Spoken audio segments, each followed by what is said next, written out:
ก็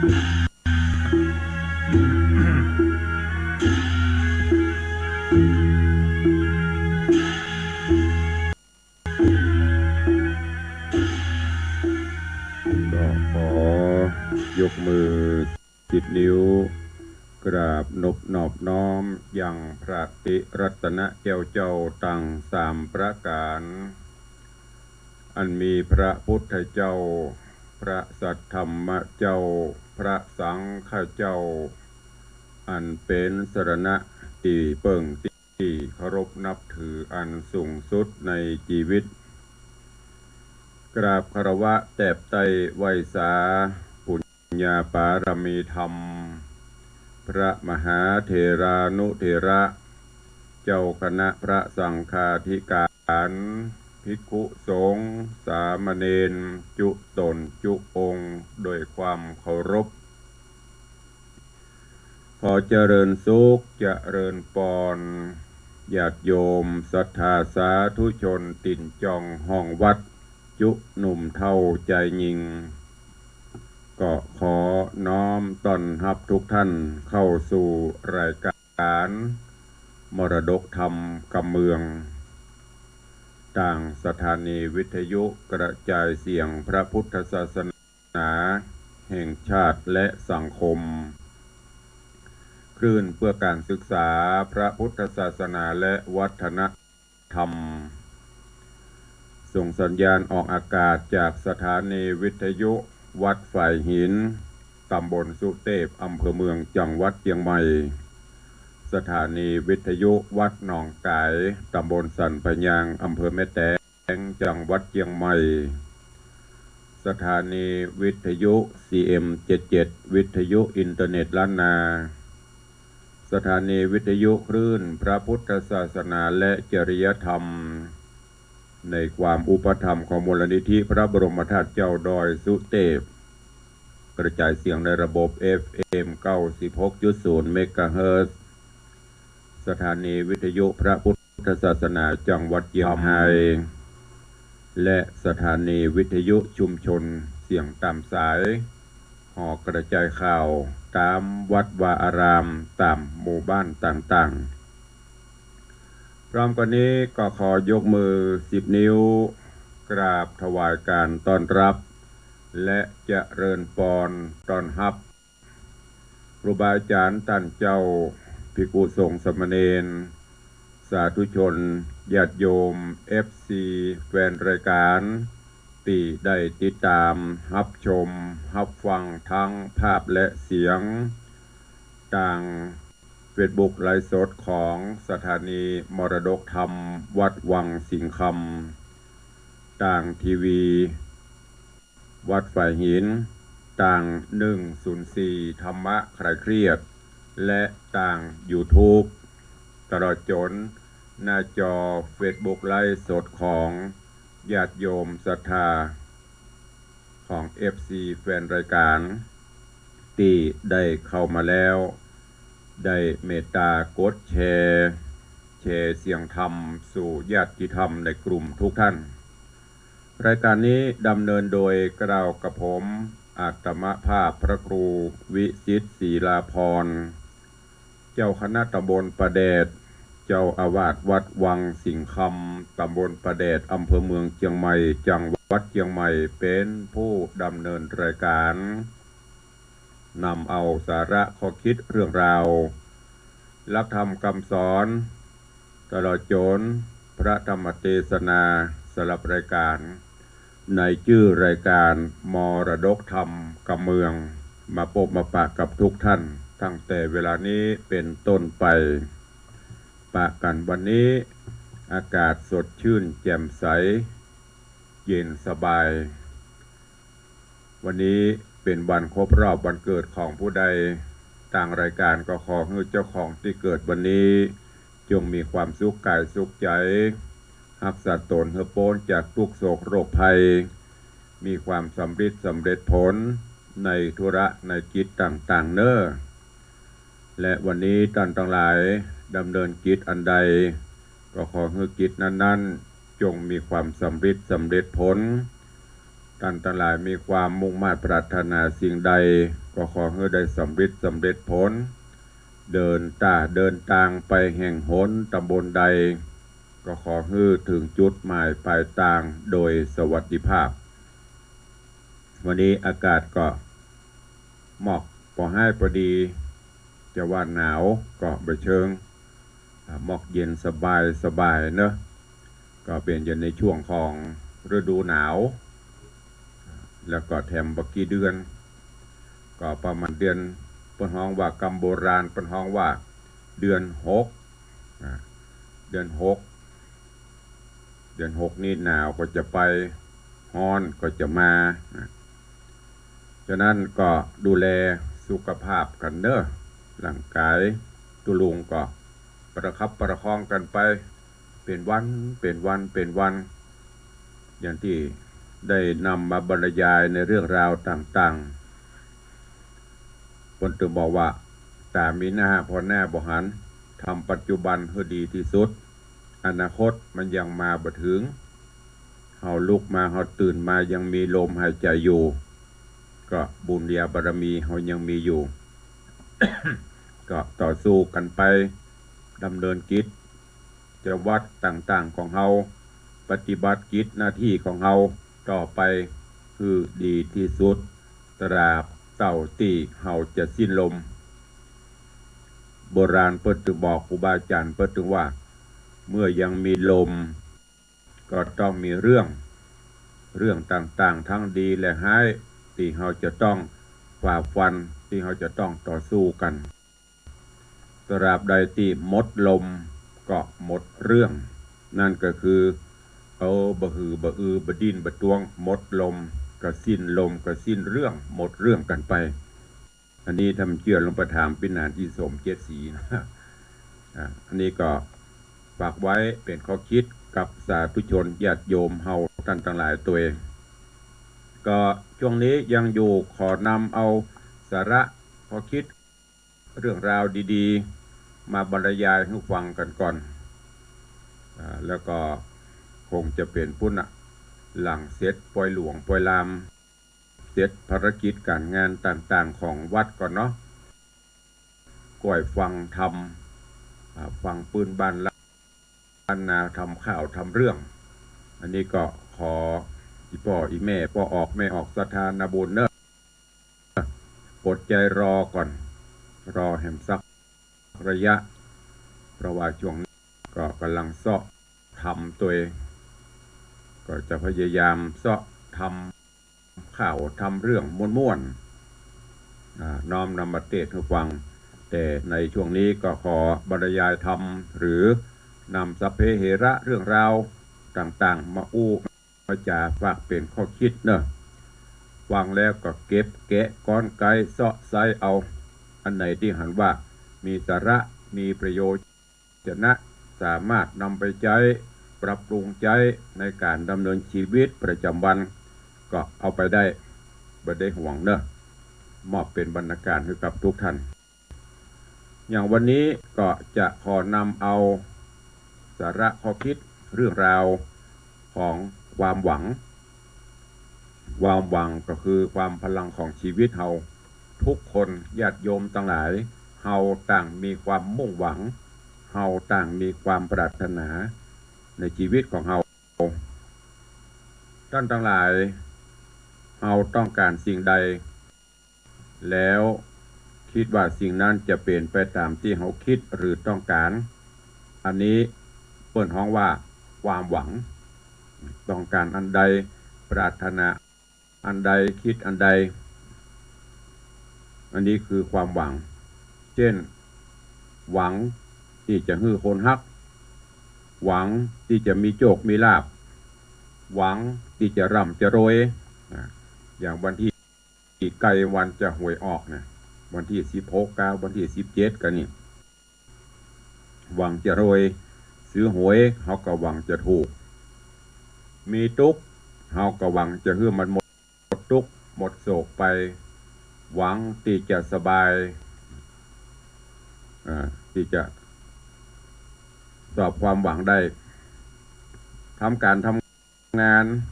ก็หวังที่จะได้ขึ้นเงินเดือนหวังจะได้รับโบนัสเจ็บไข้ได้ป่วยก็หวังที่จะให้มันหายค้าขายก็หวังที่จะได้กำไรแม้กระทั่งที่สุดตายก็หวังว่าถ้าตายแล้วก็หวังที่จะไปไหนไปขึ้นสวรรค์ชั้นฟ้าหรือเข้าสู่พระนิพพานนี่คือความหวังญาติโยมท่านสาธุชนทั้งหลายความหวังทำให้คนเฮารู้สึกมีความกระตือรือร้น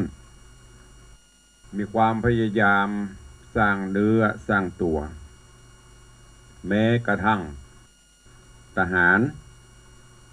รหรือทหารกำเมืองเขาเนี่ยที่เข้าไปรบในสนามรบจะได้เสียกระวังว่าฝ่ายตัวเก่าจะต้องชนะจะต้องรบเพื่อมันชนะนักมวยขึ้นตีมวยบนเวทีขึ้นชกมวยบนเวทีก็มีความหวังว่าจะต้องเป็นแชมป์ความหวังญาติโยมทั้งหลายความหวังเป็นสิ่งจำเป็นสำหรับสามัญชนมนุษย์ทั่วไปและก็ไม่ใช่เป็นเรื่องเสียหายอะไรยังทุกคนมีความหวังเหมือนกันหมดเพื่อที่จะไต่เต้าไปให้ถึงความหวังนั้นแต่หรือหากแต่ว่าผู้นั้นได้ตั้งความหวังไว้ในทางที่ถูกที่ควรน่าเป็นห่วงก็ตรงกับว่าติดตั้งความหวังกับความผิดหวังนะมันมักจะเป็นของคู่กันเนอะอีพ่ออีแม่ญาติโยมศรัทธาครูบาอาจารย์เฮาระวังความหวังกับความผิดหวังเนี่ยมันตึงคู่กันความหวังอยู่ที่ไหนความผิดหวังก็อยู่นั่นน่ะมันเหมือนอย่างคนเฮากับเงานะมันจะตัวกันไปตลอดคนไปไหนเงาก็ไปที่หั่นความหวังก็เช่นเดียวกันความหวังก็มีผลสองอย่างก็คือสมหวังแล้วก็ผิดหวังเนี่ยเขาได้ยินเพลงน่ะสมหวังนะครับบัดสมหวังกับผิดหวังเนี่ยมันตึงคู่กันไปญาติโยมทั้งหลายความหวังทำให้ชีวิตเราสดชื่นหรือว่าความสมหวังเมื่อเราหวังแล้วมันสมหวังกึดได้จะได้หวังจะได้แล้วมันสมหวังทำให้ชีวิตชีวามีความสดชื่นเป็นสิ่งที่เราฮักและเป็นสิ่งที่เราต้องการตั้งความปรารถนาอันใดไว้แล้วเราไปถึงจุดนั้นนั่นก็คือประสบความสมหวังเมื่อสมหวังก็มีความสดชื่นรื่นเริงเกิดขึ้นเป็นสิ่งที่เราฮักเป็นสิ่งที่เราต้องการทุกคนทีนี้ผิดหวังหรอผิดหวังหนึ่งทำให้เกิดความอับเฉาวันที่16หวังน็อกเลย4 โมงไปจะได้กองออกมาประทุกกรรมเงาซกทกอับเฉา2บสดชื่นรื่นเริงตั้งความปรารถนาอย่างไว้มันบ่ได้ดังปรารถนาหวังอย่างไว้มันบ่ได้ดังความหวังก็เกิดความอับเฉาบ่สดชื่นบ่รื่นเริงความผิดหวังนี่มีไผต้องการเนอะมีไผใครได้เป็นสิ่งที่เขาเกลียดบ่ต้องการ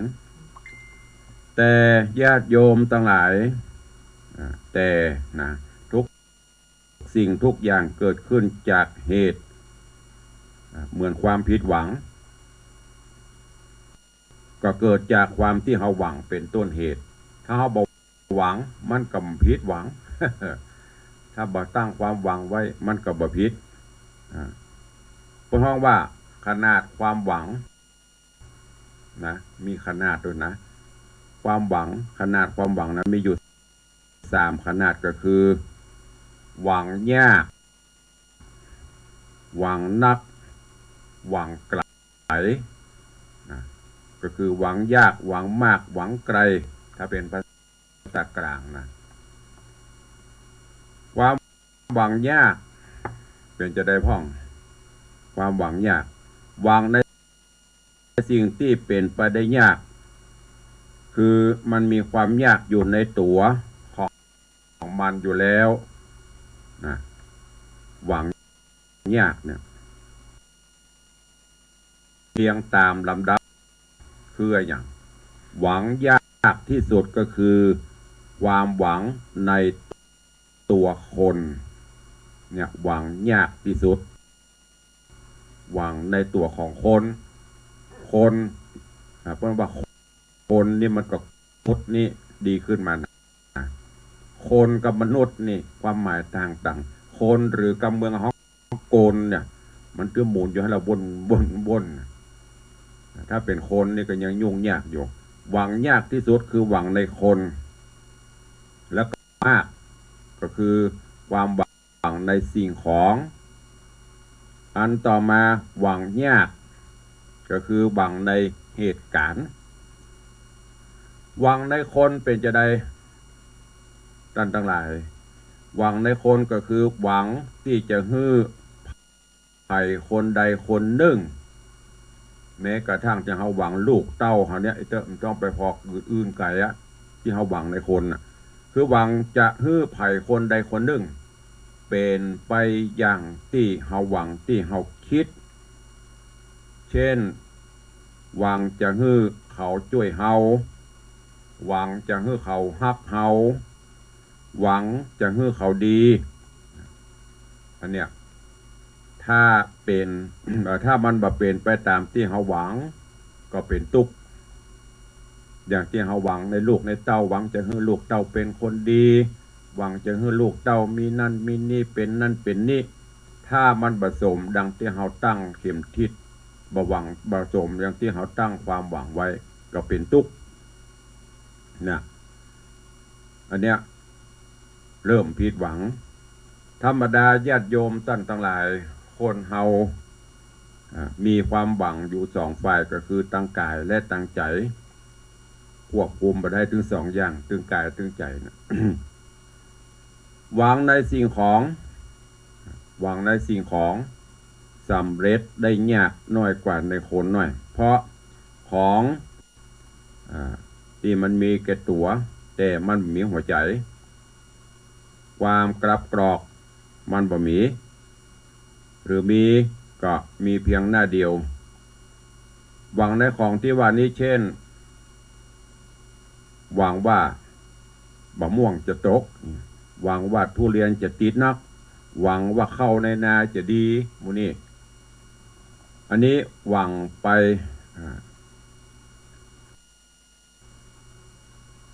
ที่ว่าหวังว่ามันจะเป็นแต่ว่าถ้าธรรมชาติมันดีบำรุงมันดีมันก็จะสมหวังแต่ถ้าดูแลเป็นอย่างมันก็จะไปของมันตามนั่นอันนี้พอหวังในของหรือ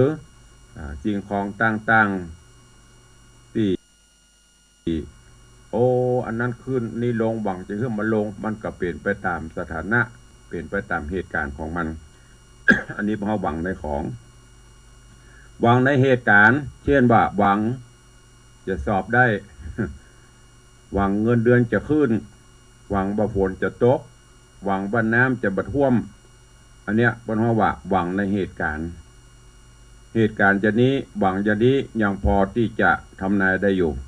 แต่ก็อาจผิดพลาดได้ อย่างที่เปิ้นพยากรณ์ปีนี้น้ำบรรท่วมแต่จู่ๆมันเกิดเปลี่ยนแปลงทางธรรมชาติก็อาจจะท่วมขึ้นได้อันนี้ญาติโยมตอนหลายความหวังของคนเฮาคนบอกว่าโอกาสถ้าแบ่งเป็นเปอร์เซ็นต์นะหวังในคนนี่มีโอกาสที่จะพลิกหวัง75%สมหวัง25%หวังจะให้คนนั้นเป็นคนดีหวังจะให้คนนั้นดีกับเฮาหวังจันอีน่ะเอาเตอะมี25%แถม75%ผิดหวังในสิ่งของอย่างที่บอกไปตะเกียบอันนี้จะผิดหวังสมหวังนี้เท่ากัน50ถ้าหวังในเหตุการณ์ หวังในเหตุการณ์ต่างๆนี่จะสมหวัง 75%ผิดหวัง 25%เพราะว่ามันแก้ไขได้อยู่เหตุการณ์ต่างๆเหล่านี้ท่านสาธุชนญาติโยมทั้งหลายถ้าตั้งความหวังไว้จะเยอะความผิดหวังจะน้อยลงเพราะว่าเราตั้งงบประมาณความผิดหวังไว้ล่วงหน้าละอย่างหวังลูกหวังเต้าเนี่ยโอ้กูจะปั้นให้ลูกเป็นคนดีนะหวัง25%พอแถม75นั้นเตรียมผิดหวังถ้ามันสมหวังได้ก็เป็นบุญกุศลเฮายิ่งบะเดียวสำยิ่งหวังนักก็จะตุกนักญาติโยมทั้งหลายประการที่สองความหวังนักก็คือหวังเกินเหตุเช่นอันนี้หวังนักแล้วไปหวังเกินเป็นเศรษฐีเงินล้านนะหวังจะเป็นใหญ่มีอำนาจนักกว่าคนทั้งหลายความหวังของคนนะหวังจะทำอะไรอย่างแล้วมีคนมาชื่นมาชมตัวบ้านตัวเมืองเป็นต้นหวังอย่างนี้เพราะหวังนักคนที่หวังนักนั้นยากนักที่จะสมหวังนะอย่างประเดี๋ยวนี้ผมว่าภัยอย่างที่คนมาฮักเขาก็ไปหวังนักมันจะสมหวังนี่ยากเหมือนหวังที่อยากจะกินต้มนั่นต้มนี่หวังนั่นทั้งนี้พอถึงนาทีนั้นมันบ่สมหวังนะอันนี้ก็คนบ่หวังในความหวังนักหวังในเหตุการณ์แล้วนี้หวังจะคนนั้นคนนี้มาดีไม่อย่างตัวเขาเนี่ยอันนี้ยากของแล้วก็ความหวังไกลก็คือหวังในสิ่งที่ห่างไกลเกินไปเกินตัวเกินไปกว่ามันจะสมหวังก็ต้องรอคอยรอต่อไปแทบจะแย่เช่นความหวังว่าจะสบายเมื่อแก่หวังว่าจะไปสวรรค์เมื่อตายแล้วหวังว่าถูกหวยรวยเบอร์แล้วจะทำบุญอันเนี้ยคือหวังไกลหวังที่มันอาจจะไปบ่ถึงจะหาได้ว่าความหวังนั้นญาติโยมทั้งหลายนอกจากจะเป็นสุขยังเป็นทุกข์ตัวคือต้องการคือต้องทนทุกข์ทรมานรอสมหวังเมื่อใดเนาะมันจะสมหวังการที่รอเมินบางเตื้อบางทีก็เป็นยากที่จะสมหวังหรือสำเร็จดังคำโบราณที่เปิ้นว่าหวังน้ำห้วยแน่หวังน้ำห้วยแน่เนี่ยสู้เอาหลังสู้ฟ้าหน้าสู้ดินเนี่ยไปดีกว่าไปหวังน้ำห้วยแน่หรือกรรมโบราณกรรมไทยกรรมภาษากลางคนบอกว่าหวังน้ำบ่อแน่น้ำแน่บ่หมีนี่เป็นต้นส่วนดอนผู้ก็ว่าไว้แล้วว่าต่างไก่ตาอุปมาก็เหมือนยากับเหมือนเสียเนตรเสียตาคนต่างมันไก่ตั้งแน่มันหวังไก่เกินไปเราก็จะต้องเสียเวลามานั่งรอนอนรอสรุปว่า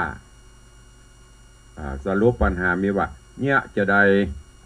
เฮาถึงจะบ่ผิดหวังและถ้าผิดหวังแล้วเฮาจะทำจะได้เฮาจะเนี่ยจะได้ญาติโยมทั้งหลายการป้องกันที่จะบ่ให้เกิดความผิดหวังขึ้นนั้นต้องแก้ที่ต้นเหตุก็คือการตั้งความหวังเหมือนอย่างกับความเศร้าโศกเกิดจากคนเกิดจากของหรือว่าเกิดจากคนฮักเกิดจากของฮักคนคือไผ่เนี่ยเขาตั้งความหวังกับลูกเขาเนี่ยยิ่งประเดี๋ยวนี้สถานการณ์มันเปลี่ยนไปเลี้ยงได้กระตัวเลี้ยงใจไปได้เขาจะไปตั้งเข็มทิศเขาจะไปหวังโน่นนั่นนี่กับเขานักลำไปก็ไปได้ต้องมัชชิมากลางเรื่องกลางไปดังคำตุเจ้าว่าปิยะโตชายะเตโสโก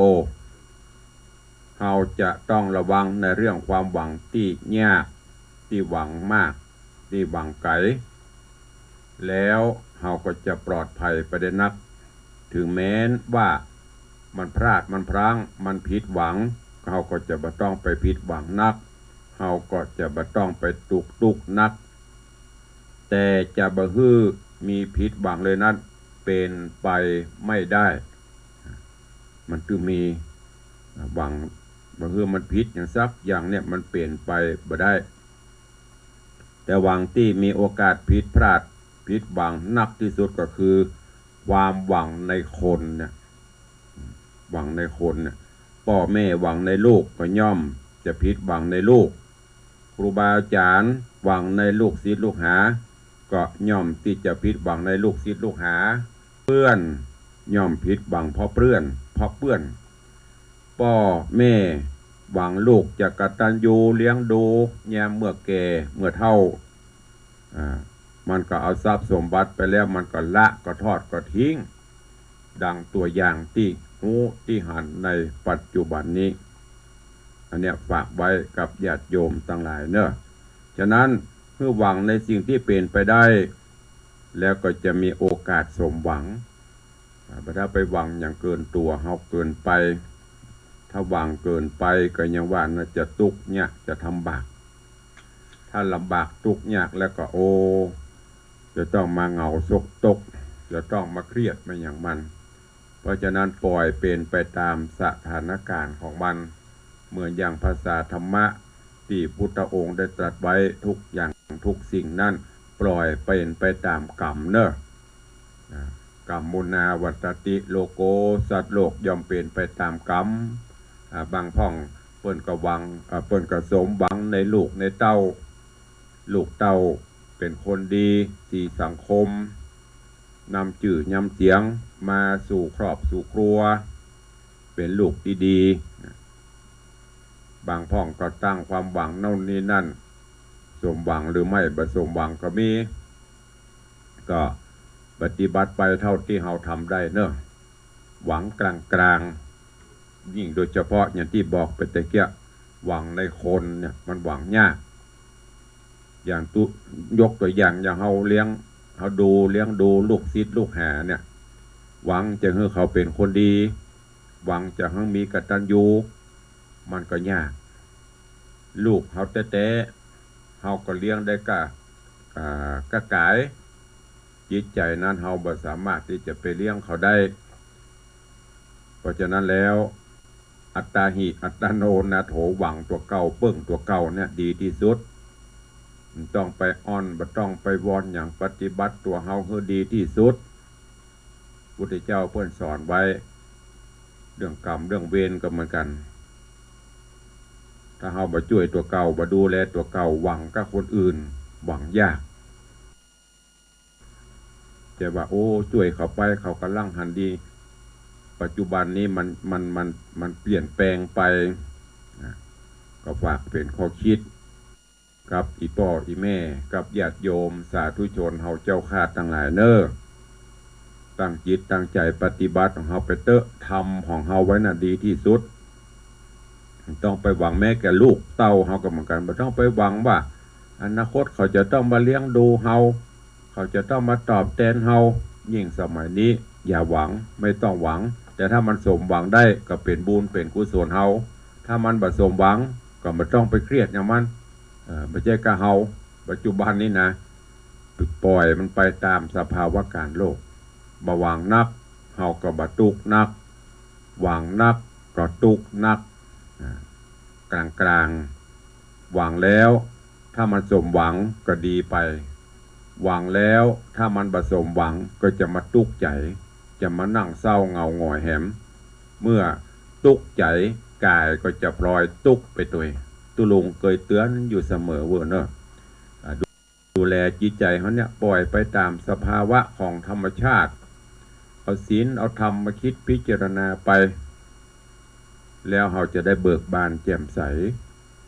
บุญกุศลก็สร้างของเราไปอย่างที่เคยบอกไปบุญกินบุญทานนำปาอย่างที่บางคนหวังบัดตายแล้วจะไปสู่สุขติหวังจะไปสู่ที่ดีเขาก็ต้องสร้างเองสร้างบุญกุศลไปตายแล้วเขาก็ไปสู่ที่ดีได้อันนั้นคือความหวังที่ยังจะสมหวังเพิ่นจะบอกเราวิธีจะไปนะจะเนี่ยจะได้แต่ถ้าโอ้บักกินบัดตานมันยังเสียตายแล้วละอ่อนมันตึงตานหายเดี๋ยวมันตึงตานเฮือนน้อยเฮือ เดี๋ยวมาถึงตาลประสาทฮื้อมันถึงตาลทำฮื้อนะอย่าหวังการเราทำคนเดียวดีกว่าสบายเหมือนอย่างเราเก็บหอมรอมริบอย่างใบอ่ะเป็นของเฮาลูกใครอยากไม่ได้ก็กินได้ใครไปไม่ได้ก็ไปได้แต่ถ้าไปหวังตั้งหน้าเนี่ยถ้ามันผสมหวังแล้วเราจะตุกฉะนั้นก็ฝากเป็นข้อคิดกับทุกท่านในวันนี้เนอะความหวังคือพลังของชีวิตถ้ามันสมจิตสมความหวังก็ดีไปแต่ถ้ามันไม่สมหวังมันก็คือจะเป็นยาพิษที่มาคอยกระเซาะกระแซะในดวงจิตของเราดีความหวังที่ดีที่สุดก็คือหวังพึ่งพระรัตนตรัยนั่นพระพุทธพระธรรมพระสงฆ์เป็นสรณะที่พึ่งมันจะได้สมหวังตั้งจิตตั้งใจประพฤติวัดปฏิบัติธรรมไปเสียสละประโยชน์ส่วนตนเพื่อประโยชน์ส่วนรวมปฏิบัติในสิ่งที่ดีนำความดีมาสู่ชีวิตแล้วเราจะมีความสมหวังฝากกับทุกท่านในวันนี้เนอะโดยเวลาอันจำกัดเนาะปะแป๊บเรามีเวลาปะกัน1 ชั่วโมงแต่เดี๋ยวก็จะหมดเวลาแฮมละก็จะต้องเป็นของรายการอื่นเพราะนั้นวันนี้สาระข้อคิดเรื่องราวดีๆที่นำมาฝากกับทุกท่านเนอะอย่างที่อาตมาภาพที่ตุลุงได้บอกไปแต่ต้นฟังแล้วก็แกะเอาสิ่งดีๆก้อนไกลเอาสาระนำไปคิดพิจารณาแล้วก็นำไปใช้ในการดำเนินชีวิตประจำวันเหลือเวลาแถมท้ายรายการก็จะขออนุญาตตักตายครูบาอาจารย์ญาติโยมพี่น้องญาติโยมสาธุชนที่ได้เข้ามาติดตามรับชมรับฟังเป็นกำลังใจทางหน้าจอ Facebook ไลฟ์ก่อนเนาะเดี๋ยวก็ก้อยไปตักตายพี่น้องต่างบ้านต่างจองที่ได้ติดตามรับฟังกันในเวลานี้อยู่วันนี้ต้องขอกราบขอบพระคุณขอบคุณทางครูบาอาจารย์ญาติโยมศรัทธาเนอะมากันหลวงหลายติดตามและแห่งมาขอสุมาบางเตื้อก็ โดยสภาพทางกายภาพทางร่างกายบ่ค่อยไหวบางเจ้าก็อาจไม่ได้ปะกับญาติโยมต่างหากครูบาอาจารย์ตัวก็ต้องขอสุมาอภัยเนอะก็ขอเจริญปอนต้อนรับคุณโยมสลินทิพย์บุญเลิศกราบใบสาเจ้าสาธุเจริญปอนขอบคุณต้อนรับพี่หมอมัทนาอัมพันธ์เนอะกราบใบสาเจ้าหลวงพ่อธรรมระครูสาธุวันผู้กับพี่หมอจะเข้ามาทำบุญก็ได้โทรศัพท์อู้จากันละถ้าปะกับปะทำปะกำเป็นยังเนี่ยคือความพี่หมอเพื่อเข้าใจเพราะต่างคนต่างมีภารกิจไม่ได้ล็อกตายตัวถ้าล็อกเป๊ะนี่มันจะปะกัน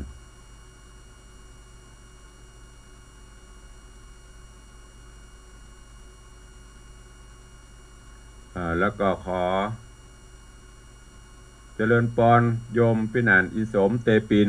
พินานอินสม7 สีเนอะแต่ว่าหันเปิ้นตะเดวอยู่ปุ่น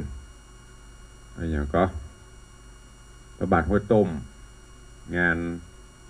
พระราชทานเพลิงศพอุบาพันธ์แต่เป็นพิธีกรต้องปุ่นตัวหวังเนอะข้ามดอยไปนะ ข้ามทินเปิ้นระวังเฮอดีเนอะแล้วไปย่อยนักกระเดียวเปิ้นจะเอานี่เฮอนะต้องไป พิธีกรเราจะเปลี่ยนได้อู้กันเนาะบอกอู้ผมไปดีกว่านะเจริญปอนเป็นอันจรันปิยะจันทร์อาสลมปิยะจันทร์ดอยซิวใครได้นักแล้วเนอะต่างดอยซิวต่างไซมูลต่างล่องวัดแดงไปตั้งต้นห้อมต้นไปหลวงกันที่บ้านพินานจรันเขาเด้อหลายคนละขอบคุณอนุโมทนาบุญตัวเองเจริญปอนคุโยมชนจันทร์ซ้อนคำกราบใบสายเจ้าสาธุเจริญปอนเจริญปอนโยมพิรุณพักดีอันนี้ก็หันเปิ้นโพสเข้าป่าเข้าหยังถ้าได้อันอย่างที่มันเหมาะก็ส่งมาพ้องกันเด้อ อันอย่างที่รู้ว่าเรามาอยู่แต่พื้นดินน่ะเปิ้นว่าอย่างก็เมืองไทยเมืองที่บ่ต้องกลัวกั้นนะในน้ำมีปลาในนามีข้าวป่ายไม้มีมะส้ม พื้นดินมีแมงมัน กำลังออกเนาะปะทบไปเต้งนะแต่ว่าหันพี่หมอมัฒนาถ่ายมาคือว่าจะเอาเข้ามาฮือหรอกถ้าได้ก็ดีมันได้กำเป็นอย่างเจริญปอนคุณโยมเครือวันดวงปันสิงห์สาธุยินดีต้อนรับอนุโมทนาไปลืมเนอะปอยหลงมาห่วมกินห่วมตาลแปลงต้นแปลงอย่างกันมาเนอะ FC เขานะทางหน้าจอนี่ตลอดจนครูบาอาจารย์ตัวเจริญปอนโอ้ปอสลาไม่งิ้วกราบใบสาครับผมสาธุเนอะอันสลาไม่งิ้วนี่มันต้องนะว่าเป็นไผ่นะ บ้านหลังงามๆเนี่ยอันนี้ทรงไทย บ้านทรงไทยมีเจ้าฟ้ามีอย่างดีขอบคุณเด้อขอให้กิจการเจริญรุ่งเรืองเจริญก้าวหน้าแล้วก็เจริญปอนโยมปีจัญญาฟองซักโยมปีจัญญาฟองซักกำลังเข้ามาชมมาดูตัวเจริญปอนพ่อเลี้ยงธนวัฒน์แม่เลี้ยงทัดปีชาสุสิงห์คำขออนุโมทนาขอบคุณเนอะกำลังใจถวายการต้อนรับหลวงพ่อตำพระครูสถิตเจติยารักษ์กราบไหว้สาเจ้าสาธุเจริญปอนโยมแม่ปราณีพยัคฆ์ไคหพลหนองแต้นสันปะตองเจริญปอนโยมลักษณะเกตดีเจริญปอนปอเลี้ยงสุรพงษ์บุญแห่ปอเลี้ยงกับแป่งต้นมั้งเนอะแป่งต้นใหญ่ๆมาว่าจากอะไรอย่างก็โดยรอแป่งต้นแป่งอย่างมากวันนี้ปัตตะไดพ่อหมดเนาะตะวาก็ไม่ได้หันไปขึ้นไปยกเสาเอกเสาโทใครจะขึ้นชั้นใหม่ให้ทีก็บอกได้เนอะของปอเลี้ยงสุรพงษ์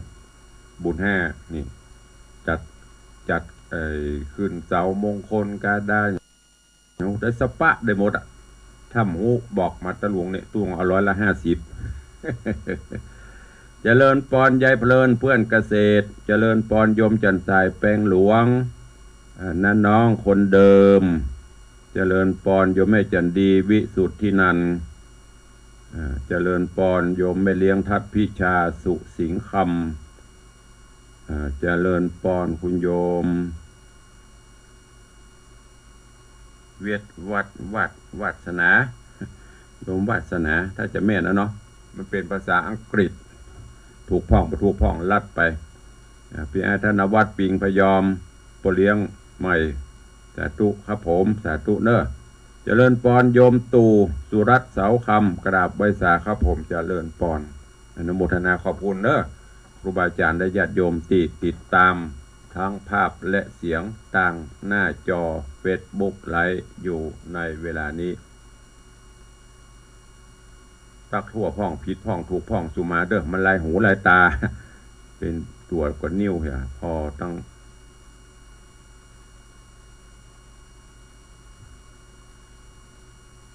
กระปาวัดตอนนี้ตึกโยมตู่เนาะก็เดี๋ยวจะได้ไปตักไปตายต่างบ้านก่อนที่จะไปตักไปต่อต่างบ้านก็ขออนุโมทนาบุญขอบคุณกับญาติธรรมที่ร่วมโมทนาบุญงานป่วยหลวงเนอะวันที่15กุมภาพันธ์วันตานจ้อตานตุงวันที่22เมื่อคืนเป็นพิธีสมโภชวันที่23เป็นพิธีสมโภชโอกาสหยัดน้ำไหมตังวันที่25หัวตานบ้าน26หัววัดการนี้ก็ขอบคุณญาติธรรมญาติโยมที่ร่วมโมทนาบุญขอบคุณโยมแม่จินดาบรรบ่อสร้างร่วมเป็นเจ้าภาพหัววัดหัววัดเนอะอุทิศกุศลฮื้อก็มียะจา300 บาทขอบคุณป้านันประพัฒน์โยมแม่จันศรีดวงแสงเป็นเจ้าภาพหับหัววัด2หัววัด600 บาท ขอบคุณโยมแม่สุพัฒน์เอี่ยมเจริญร่วมทำบุญวันเกิดลูกบ่าวคือนายประพันธ์เอี่ยมเจริญทำบุญหัววัด300 บาทแล้วก็อุทิศบุญกุศลให้นายประวิตรเอี่ยมเจริญลูกบ่าวเพื่อแถม1วัดรวมเป็น2วัด600 บาทขอบคุณโยมแม่แก้วเรือนคำบ้านป่าอ้อยสันป่าตอง ร่วมทำบุญ1 หัววัด300 บาทขอบคุณโยมแม่ศรีพันธ์มณีโชติด็อกเตอร์ชโยดมมณีโชตินางสาวจริยามณีโชติฮับหัววัดคนละวัดละวัดละวัดตุงแห่มคนละตัวรวมเป็น3 หัววัดตุงแห่ม3 โตนอกจากนั้นขออนุโมทนาบุญขอบคุณกับปีอายุทธยงยุทธยมปีพันนีดวงไฟน้ำบ่อเย็นร่วมทำบุญถวายทานตุง5 ตัวหัววัด1 วัดรวมเป็น800 บาทขอบคุณโยมป่อสุทัศน์โยมแม่แสงล่าเนอบ้านศาลาสันปะตองขอบคุณอนุโมทนาบุญกับแม่บัวจินแดงซิวแม่บัวจินแดงซิวบ้านศาลาหนองเสลียมยุวาสันปะตองร่วมทำบุญหัววัด3 หัววัดตุง1 ตัวเป็นเงิน 1,000 บาทนางสาวพัชราสุวรรณกิจรับเป็นเจ้าภาพตุงอุทิศกุศลให้นายสหรัฐสุวรรณกิจและถวายทานไว้ไปหน้านายสุนทรนางบัวชุมสุวรรณกิจน้ำบ่อเย็นเป็นเจ้าภาพตุงทานไว้ไปหน้านางธนสรแดงตาเป็นเจ้าภาพตุงอุทิศกุศลให้นายนิเวศแดงตานางจันเพนผมขาวแล้วก็นางธนสรแดงตาเป็นเจ้าภาพตุงอุทิศกุศลไว้ไปหน้านี่ก็เป็นเจ้ามูลศรัทธาที่ร่วมทำบุญถวายตุงก็ดีหัววัดก็ดีสังฆทานก็ดีเนอะได้มาร่วมโมทนาบุญกับต่างวัดวังสิงคำก็ขออนุโมทนาบุญ กับทุกท่านตัวเองแล้วก็ยังมีโยมพ่อสงกรานต์โยมแม่ถาวันทันตานี่ก็บ้านยุวาบ้านศาลายุวาสันปะตองร่วมทำบุญ1 หัววัดนะขอบคุณอนุโมทนาบุญตัวเองของไผ่แฮมจะมันตกหล่นไปเดียววันใดวันหนึ่งตรุงจะได้อนุโมทนาทั้งหมด ที่ได้เป็นเจ้ามูลศรัทธาขอบคุณปอทวี ปอทวีแม่อำพรบุญหมื่นเนอะเป็นเจ้าภาพตุงใหญ่1 ตัวแล้วก็มีท่านมณิชยมปีสายจันทร์บุญยวงตุง2 ตัวป้อปั่นแม่แก้วชัยมอยตุง2 ตัวขอบคุณทุกท่านตัวเอาแล้วเนาะเวลาเหลือแหมหน่อยเดี๋ยวจะได้ตักได้ตายพี่น้องศรัทธาต่างบ้านต่างจองแล้วก็เก้าอี้เดี๋ยวก่อนเนอะมีลืมไปก็เจ้าภาพเก้าอี้หลุยเก้าอี้หลุยที่จะตั้งไว้ที่บนวิหารหลวงตอนนี้ก็มีเจ้ามูลศรัทธาเพิ่มเติมขึ้นมาตอนนี้ได้จึงหมดอยู่40 ตัว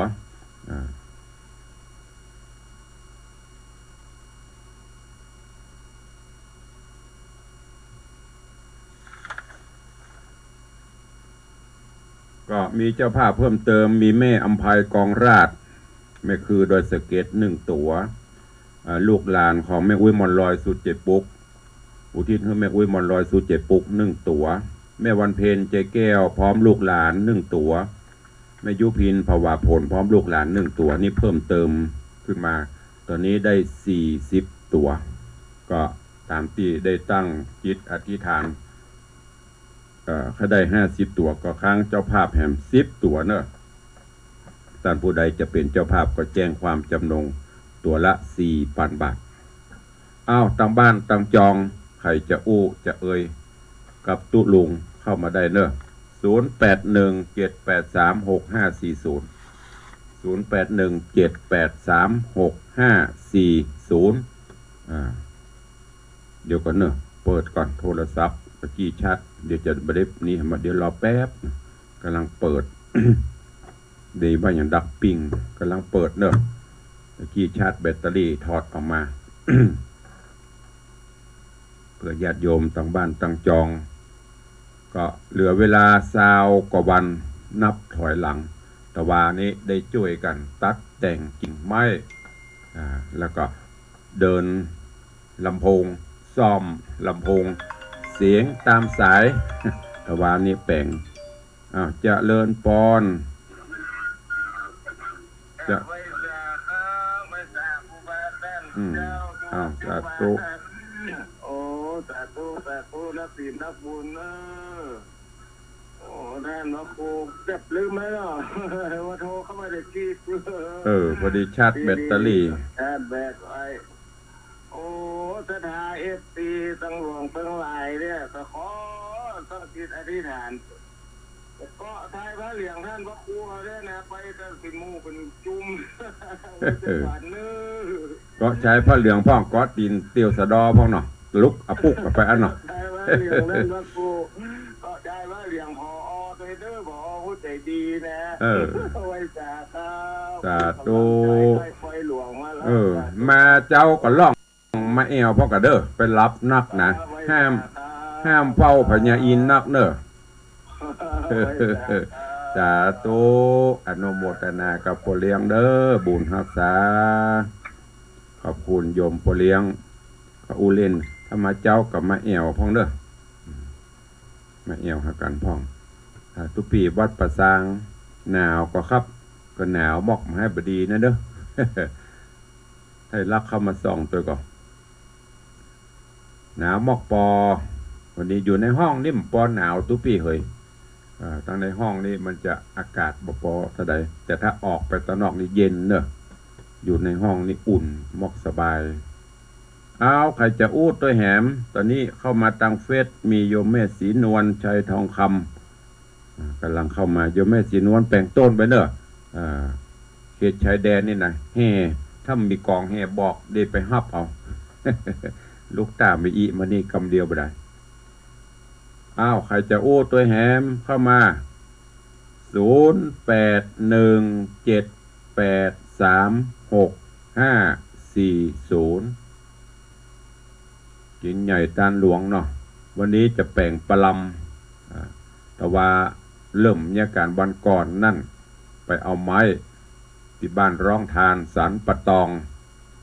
แหมวันก็มาช่วยกันเลาะช่วยกันตัดใส่หัวตุงแต่ว่าช่วยกันตัดแต่งกิ่งไม้ต้นไม้เพียวไปอีกขั้นตอนแล้วก็ท่านสทศรัทธาไปช่วยกันเดินแต่ว่านี่ไปซื้อตูดลำโพงบึดกับดังบึดกับบดังพอเลี้ยงเอาสตางค์มาฮื้อคนแล้วจะได้10,000 ปลาย 20,000ประเดี๋ยวนี้หมดไปตั้งแต่เริ่มแรกมาคราวก่อนนั่นเสี่ยงไป20,000 ปลายแต่ว่าแหม10,000 ปลายกล้าเสี่ยงตามสายหมดไป30,000 ปลายละว่ามันบดังแห่งกับปอละจะโทรศัพท์ห้องเอาบุตรกับทั้งหนึ่งดีบุตรทั้งหนึ่งได้เพิ่มลำโพงแต่ว่าในซื้อตูดลำโพงมา15 ตัวบอกหมอกพวกนาแผ่เมืองเทวดาพวกนะมันได้ไม่ได้ยินตุลุงเดี๋ยวได้ไม่ได้ยินละวันนี้ก็จะแปลงปลำ เนี่ยไปเพราะนับถอยหลังไปเหลือเวลาแถม20 กว่าวันไม่เลี้ยงน้อยไม่เลี้ยงดาหวานแปลงขนมมาส่งพ้องเด้อ อันนี้สถาบันวังสิงคำมันนี่โยมแม่สีนวลบ่ได้ปอยหลวงมีลิเกก่อนมีเจ้าน้ำมันมีเจ้าภาพเจ้านะลิเกมันป้นคิดราคาเท่าใดเวลาละ15,000ก็ดู3เวลาก็45,000ก็นำมีเตื้อสตางค์บ่เอาเตื้อบ่ได้ตกลงภาษาคนเรามีเจ้าภาพอยู่ถ้ามีเจ้าภาพก็จะเอามีเจ้าภาพก็บ่เนาะตาลเอาอันนี้ว่าเล่มแต่เนยยังไม่ได้หาแต่แม่สีนวลมีสักทางได้นะคนได้ก็รอถูกหวย ใครมีอย่างกับแม่ดาวันคำวังมีอย่างกับมาส่งกันเนอะเพื่อนการวัดนะแต่ว่ากันลาบอยู่จะกินอย่างลาบซ่าลาบก็ลาบซ่าก็ซ่าท่านนี้ไปกันเนี่ยไปตึงวันถ้ามันบลายนี่เลี้ยงได้กับลาบกับซ่าถ้าลายก็แกงพวก อุแต่พองเล่นพองนะโอ้ยทางบ้านดักปิ้งวินบอยเนอะพอทางหน้าเฟซไปขึ้นโลทางบ้านมีแค่ปอเลี้ยงคนเดียวหายแซบหมดมูนี่ สัญญาณถ้าบ่ถึงกะถึงที่ไหนพายุตั้งใดฟังพ่องนี่ตั้งเหนือมีไขฟังพองฟังจากวัดหนองกายมีก็จะต้องให้ตุลุงได้เดือดนะเขาถึงจะโทรนะบอกว่าโทรหาพ่องถ้าดักปิ้งกระตึมโรเท่ามันจะจมถ้าบนโทรกำกระดาปากเอาหามาไม่ได้ยินไผเป็นไผที่ไหนกับบ่ฮู้เอ้าเจริญปอน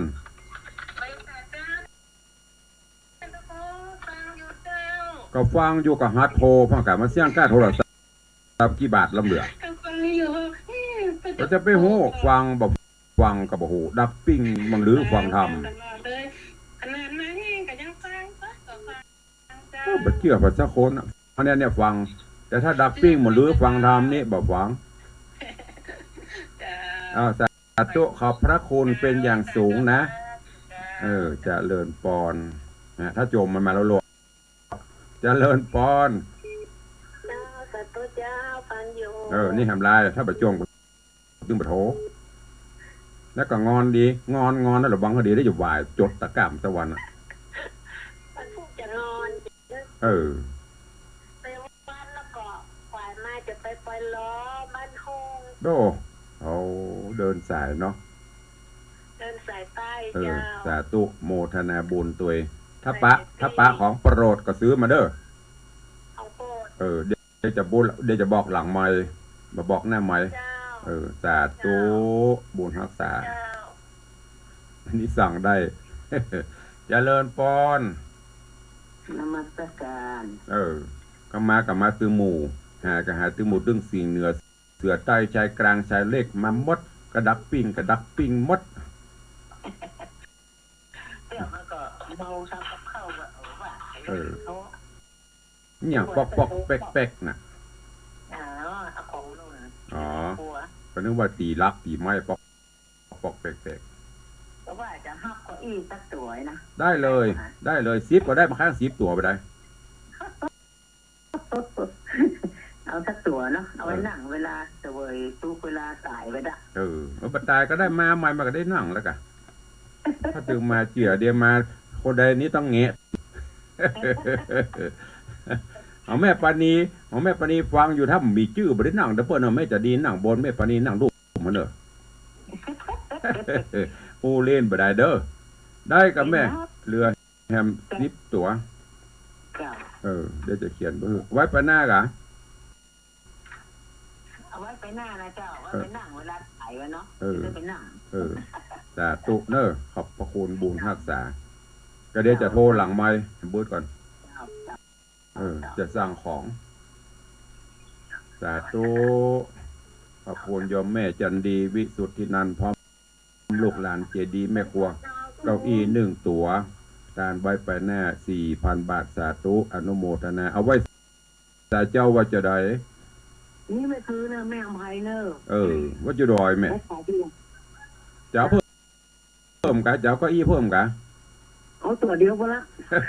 เดี๋ยวว่าไว้นั่งกับนอนอีกเอาหน้าเอาบ่สาธุอนุโมทนาเอาไว้สาเจ้าฟังอยู่เด้อดีละบุญรักษาเด้อขอบคุณโยมแม่อภัยกองราชแม่คือเด็ดสกอยดอยสเก็ตอันนี้ก็เก้าอี้1 ตัวเรือแฮม9 ตัวเนอะเรือแฮม9 ตัวตันไผ่ตันมันเนอะพระเจ้าได้ของแม่จันดีวิสุทธินันท์พร้อมครอบครัวลูกหลานเจดีแม่ครัวเก้าอี้หลุย1 ตัววันนั้นเปิดกระหับหัวเสือใต้ว่าจะได้สิ่งเหนือเพิ่นเอาแล้วเนอะเสือใต้จะเอากระเบา